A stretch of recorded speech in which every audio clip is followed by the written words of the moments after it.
podcast. I'm your host, Mari Reesberg. Over the past several years, I've combined my degrees in acting and somatic psychology to share my sustaining creativity techniques with performers. And now I've decided to share it with a bigger audience that includes you. I believe we are all creative, and this podcast is all about that. I'll be interviewing people from all backgrounds, ages, and creativity experiences to share just how creative we all are.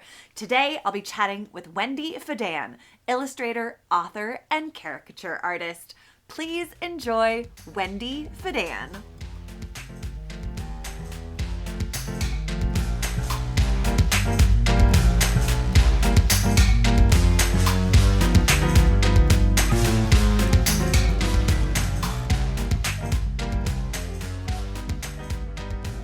Welcome to the Sustaining Creativity Podcast. Today, I'm here with Wendy Fedan, illustrator, author, caricature artist, and teacher. Welcome to the podcast. Thank you so much, Mari. It's good to be here. It's good to see you and meet you finally. Yes, it's nice to see you and meet you as well. I'm excited to dig into some creativity conversations. But before we get there, why don't you take a couple of minutes and let our listeners know a little bit more about who you are and what you do? Okay, great. I'll try to abbreviate it as much as I can because it's good. as you had in the beginning there. It's like I do a lot of different things, but mainly I'm a full-time freelance illustrator. It's taken me a long time to get to that point where I'm a full-time freelance illustrator.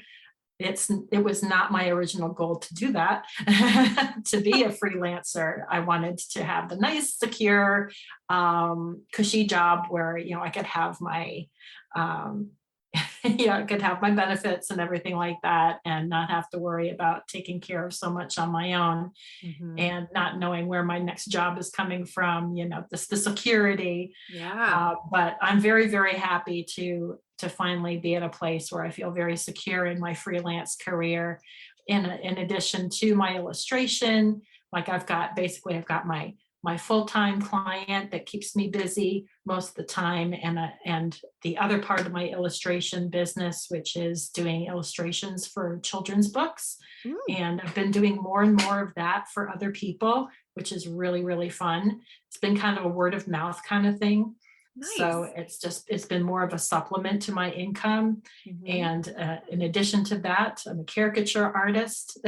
So I go to parties and events and things like that and hire myself out to do quick sketch caricatures at those events. And that's been also become like a third of my income right there.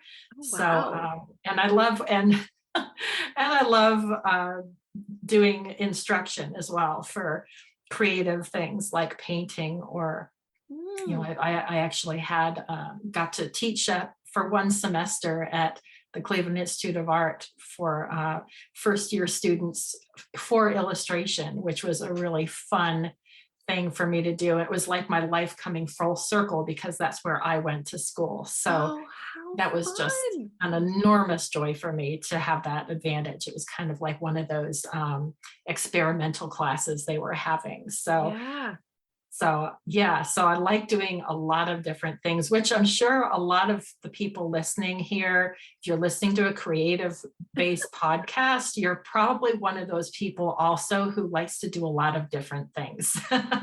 Us creatives, we're kind of like that. Absolutely. Yeah. Yes. All the titles, all the things, the extra, all of it. But I'm so curious, how did you get into caricature?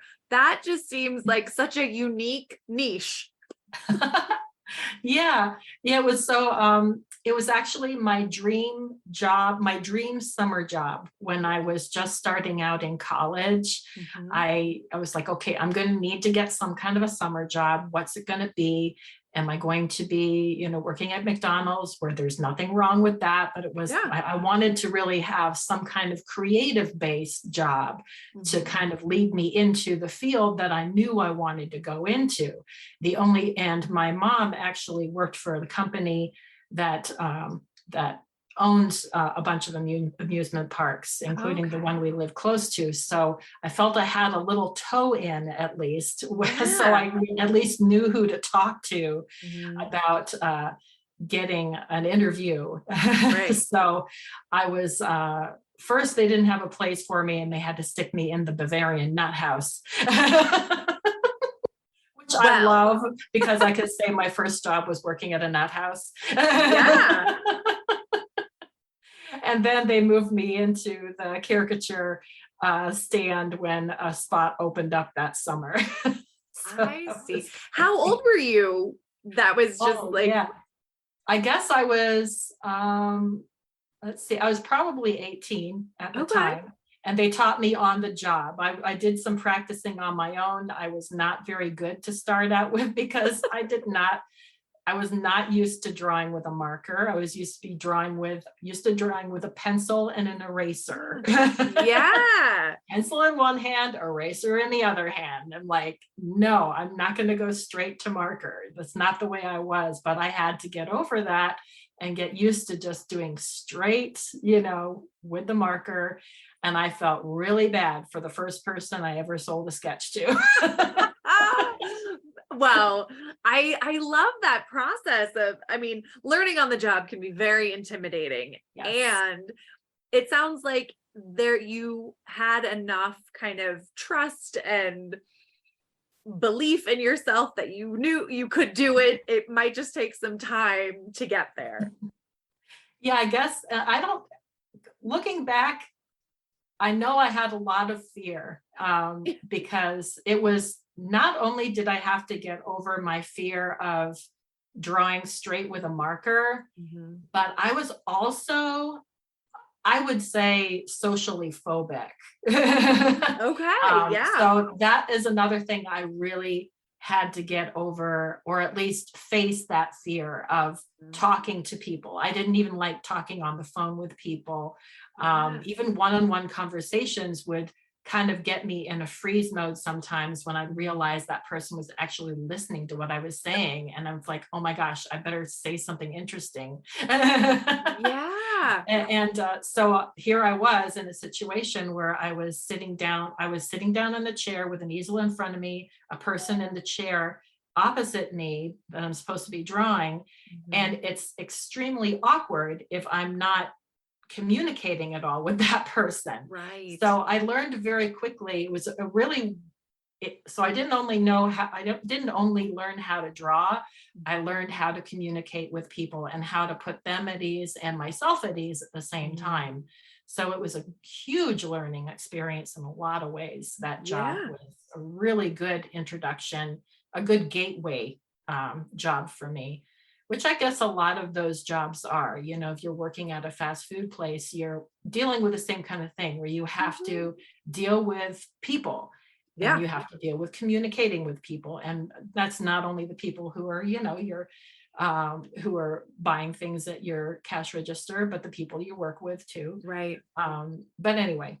Yeah. No, I love it. I think it's so Yeah. important to not only, you can learn all of these skills in creative careers as Yes. well. Yes. So thank you for sharing your experience of learning and growth. Now, when you think of creativity, what does it mean to you to be creative? Yeah, that's a nice broad question. And I really am one of those people who does believe 100% that everyone has that creative Mhm. drive inside them, And when I think back in 2007, maybe, I started exploring online to get inspiration for like I was in a creative job at my corporate job, Mhm. and I was feeling creatively stunted, like Mm. I Mhm. just did not feel it. And I knew that a lot of people around me were feeling the same way, even Mhm. though it was a creative department. Mhm. It was a big company, and it was just hard to really find that creative spark every day, Yeah. especially when you're being hired as a creative person to do a creative job. Mhm. And you're forced to try to be creative every day. It can be daunting. So I was looking for inspiration online, and I found that there are some people out there like you too, who have like now these creative podcasts, people who actually work to inspire other people. Back then on the internet, I think it was kind of still a little bit clunky and new maybe, but Sure. I was able to find a few people out there who were kind of doing that and inspiring other people. And that's when I learned about uh, The Artist's Way, also by Julia Cameron. Yeah. And that's when I learned a lot about how we are innately creative, and we all have that drive inside us. I remember there was a time in my life where I just didn't feel, I felt like something was lacking, and I realized what was lacking was I wasn't writing enough, and that was like my little passion that I always kept to myself, that little creative spark that. So as far as like creativity and what is creativity, it really is, I feel like it's something that belongs to everybody, not just what you call an artist or a writer or someone who does anything official. We are all creative beings, and anything that you can put creativity into, anything you do, whether it's you know cooking or cleaning or whatever, problem solving is a creative activity. So you have to be creative minded to do problem solving. So anyway, that's my spiel on creativity. I love it. And as you were talking and what you said about finding your creative spark, and I think a lot of people who find themselves in creative departments or creative careers, like you were saying, in that more corporate organization, how did you keep your creative spark alive when creativity was, quote unquote, your job? Yeah. Well, it was difficult back then because there really wasn't as much creative stuff online, and there weren't creative based podcasts like what you have to access and inspire other people. That's one of those things that I like to do, is listen to creative podcasts, or take an online class on creativity, like back in 2007, 2008, like I was mentioning. There's one of the websites that I discovered was artellaland.com.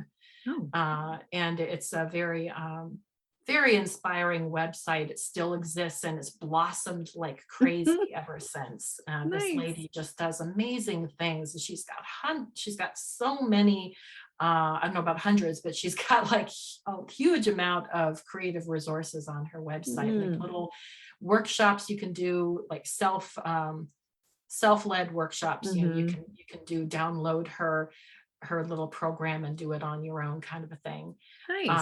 So I think right now there are so many more options available than there were back in the day when I really felt like I needed it. But one thing I will say to like, if you are struggling with creativity right now and you are feeling like creatively almost dead or just struggling in any way, definitely check out The Artist's Way by Julia Cameron. And it's a 12-week process that the book takes you through. And it's a really wonderful resource, I think. And it helped me in the very first time I felt that way. When I was living on my own and I was in that corporate job, and I felt like something was missing. Yeah, I love when you find those sparks or that material that inspires you or helps rejuvenate what you're looking for in your life. That's wonderful. I'm so glad that book sparked that for you. Now, it sounds like you've come up against your own creative challenges in your life. And I'm curious if you wouldn't mind sharing some of the challenges that you have come up against, and then how you navigated them. Okay. Yeah. Well, let's see. Trying to think of a specific, situation. Well, one thing that when I was going through that, creative, you know, black hole, I guess Uh-huh. I'll say, and I came across Julia Cameron's book. Um, I committed myself to going through her book and doing it week by week and doing what she calls the morning pages, which is really kind of hard for me to do. Yeah. I still keep a journal, but I don't write every day like she suggests anymore. Mhm. But what I did do, what that book did for me, it mentioned, I think that's the book that introduced the concept of synchronicity to me. Mm. Mm. Mhm. And I don't think I'd ever really thought about synchronicity before that book. And what that did for me is it helped me to be aware of synchronicities, to be aware of what crosses my path. Like, for example, I was living in an apartment building and there was this like a brochure kind of thing that had mistakenly been sent to me because it was supposed to be for the person who had moved out, Oh. before. Uh-huh. So that person was no longer living, but I was still there. It was just like a brochure of workshops that were being taught in the area, just the community center, at the Mhm. community center.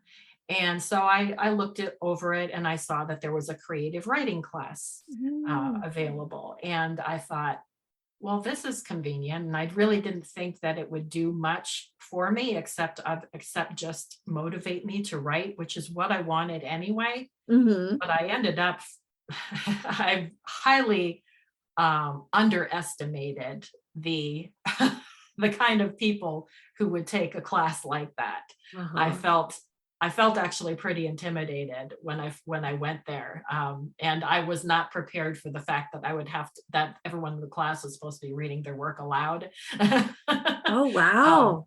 so that was another struggle that I went through. But I was Yeah. like, okay, I'm gonna have to learn to do this anyway, so I better do it. Um, and it really, I met a lot of wonderful people through that group, people I'm still connected to. Mm. And it's a class that I took maybe 2 or 3 times a year. Oh, wow. I mean, And it was like an 8 to 12 week course mhm. so it really was something that, um, once again, that book gave me that spark, or gave me the idea Mhm. to pay attention to certain things. And because of that, I noticed this class and I paid attention to Yeah. this little synchronicity. I was like wanting to do some kind of writing, and here's this workshop that's available. I'm like, Mhm. there's no reason why I shouldn't take it. So um yeah, I just love that. saying yes to those opportunities that cross your path when you can, and Mhm. stop the little excuses that, like, oh well. Should I Right. No, but I love write? paying attention, like being really mindful of the things that cross your path and what you're looking for, wanting more of in your life. And so thank you for sharing the Yeah. synchronicity piece. I think that's a great, you know, fairly non-intrusive way of paying attention Yeah, to things yeah, that cross your path. exactly. Watch for those signs. Absolutely, absolutely. Now I'm so curious. It sounds like art has been a big part of your life for most of your life, but I'm curious what your earliest memory of being creative is. That's funny. I actually, I like telling this story because it's just so weird. Perfect. I guess one of my earliest memories is probably making like some silly little craft out of macaroni when I was in nursery school. However, before that, I remember being interested in the craft of writing before I even knew how to read. Hmm. And Wow. I have this memory of taking a book down to the basement from my parents' bookshelf Mhm. and opening it up and sitting on the floor with it and desperately trying to figure out what those marks meant. And wondering, okay, why, um, you know, why are some of these what I now call, what I didn't at that point understand were called words Mhm. and sentences and paragraphs. I didn't understand, okay, why are some of them grouped into why are some of them in big chunks, and why are some of them just like one line or two lines, and what are these little marks around that I now know Mhm. are called quotations Mhm. and periods and commas, and Yeah. not knowing what those meant and wondering what those could mean. Mm. Trying desperately to see if I could figure it out myself, and not being able to, of course. Yeah.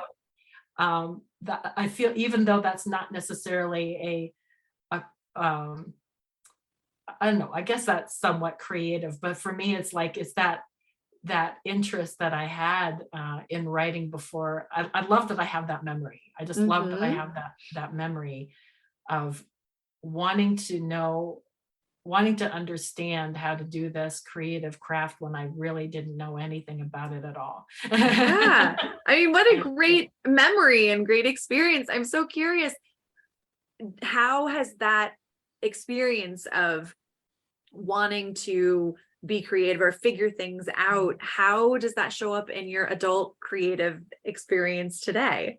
yeah, well, it's funny that's a pattern that I've seen coming into my life a lot when I was younger. I liked trying to figure things out on my own, Mhm. even though I learned at sometimes that's the hard way, you know, Mhm. and decided, I think later on in my childhood, that okay, maybe I should ask for help. But I didn't like asking for help. I really wanted, I always had, I guess, this independent spirit where I really wanted to be able to figure things out on my own. Yeah. um but as far as, and I guess that has um I've compromised over the years in, reaching out to books and other people who know more about things than I do. Mhm. However, when it came to self-publishing, Mm. um, I I actually did teach myself the process. Mhm. I mean, I would go online and get tips and stuff, but when it came to actually going through the process of self-publishing, Mhm. going on the website and uploading my files and figuring Yeah. it all out, of course, since I was doing it that way, of course, I made mistakes. Mhm. I would have to re-upload my book again Yeah. because it had some mistakes in it and I had to re-release it, that kind of thing. But you know, I think, I don't fault myself so much for that, because at least I can say that at least I did it. Mm. Yeah. And I think that's something. There's this woman who lives in Australia named Leonie Dawson, and she has this phrase that I love called "riding the wild donkey." I think it's called. Just ride the wild donkey, and what that means to her is you might not know what you're doing, but try it anyway. Yeah. Because at least you're doing something, Mhm. there are, because I understand, especially with writers, I think, Mm. there's this, we tend to be perfectionists, I think. Yeah. And if it's not perfect, we think it doesn't deserve to go out into the world. Mm. How Mhm. dare I even think about putting a book out if it isn't properly edited or professionally edited or anything like that? I Mhm. know this is almost sacrilegious for me to say. Sorry, authors out there, fellow authors out there. But in my opinion, it's better to have your book out and have it, Yeah. there be some mistakes and typos, than have it sitting on a shelf and no one ever reads it for the rest of eternity, Right.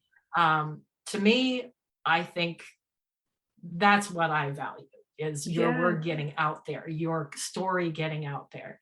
You can always edit it later. If someone comes back to you and says, "Oh, I saw a typo in there," or whatever, I'm like, fix it or not, it's your book, Sure. Yeah, Yeah. but I'm reminded of what you were saying in that first job as a caricature artist, of being afraid and doing it anyway. Yeah. And with the manuscript of self-publishing, being afraid and still doing it and getting it out there. And I think that's great, because fear holds so many of us back from sharing our creative selves with others, because it isn't, as you said, quote unquote, perfect. So Exactly. thank Our you for the perfection is- reminder. Yes.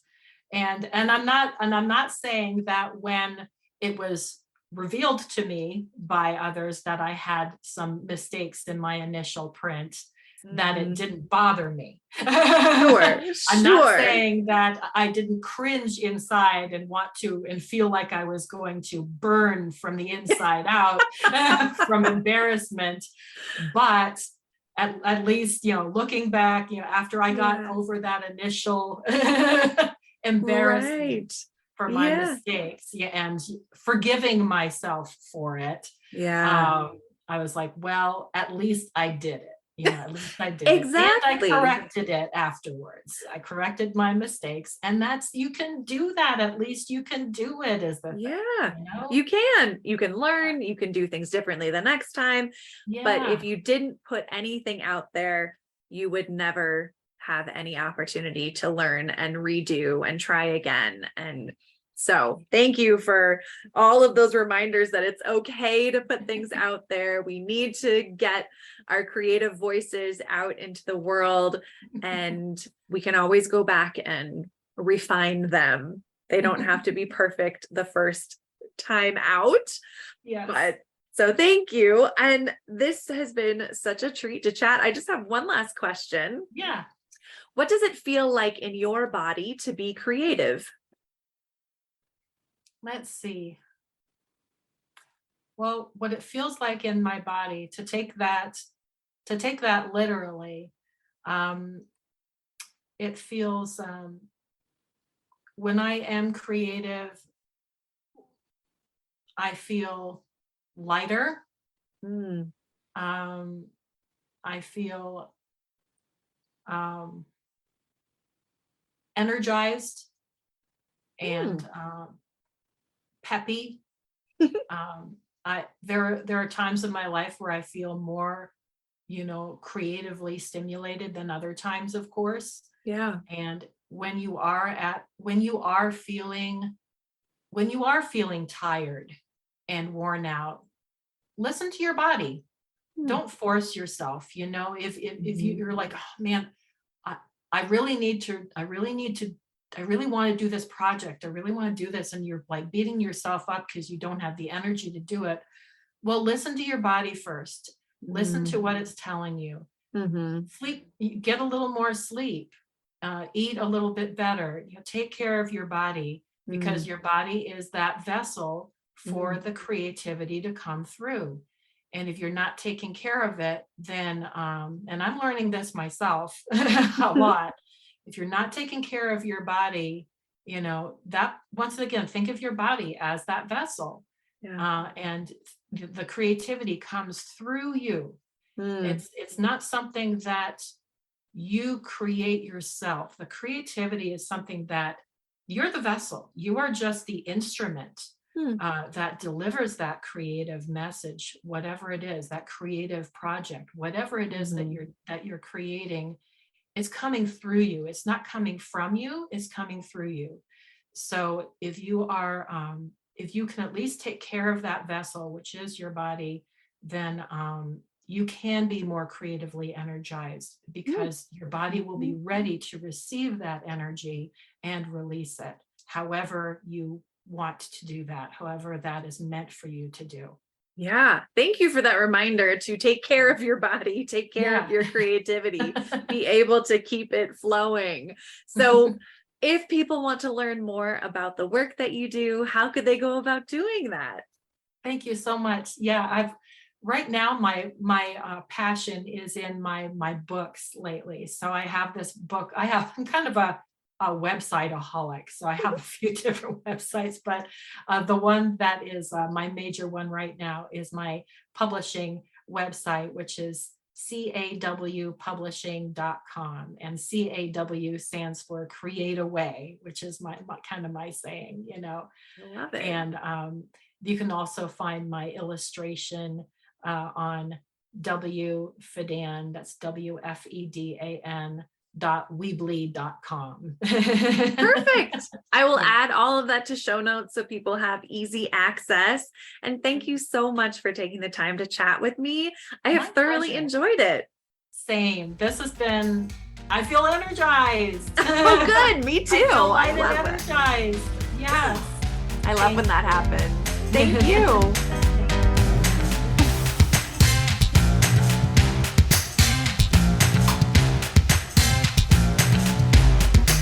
Thanks for listening to the Sustaining Creativity Podcast. We'd love to keep in touch, so follow us on Facebook and Instagram. We are at Sustaining Creativity. Make sure to subscribe to the podcast wherever you listen to podcasts. Tag your friends and family so they can listen too. We love to hear from you, so leave your reviews, comments, and questions. Check out our website, sustainingcreativity.com, for upcoming offerings and creativity coaching. Tune in Tuesdays for our next episode. And remember, with creativity, anything's possible.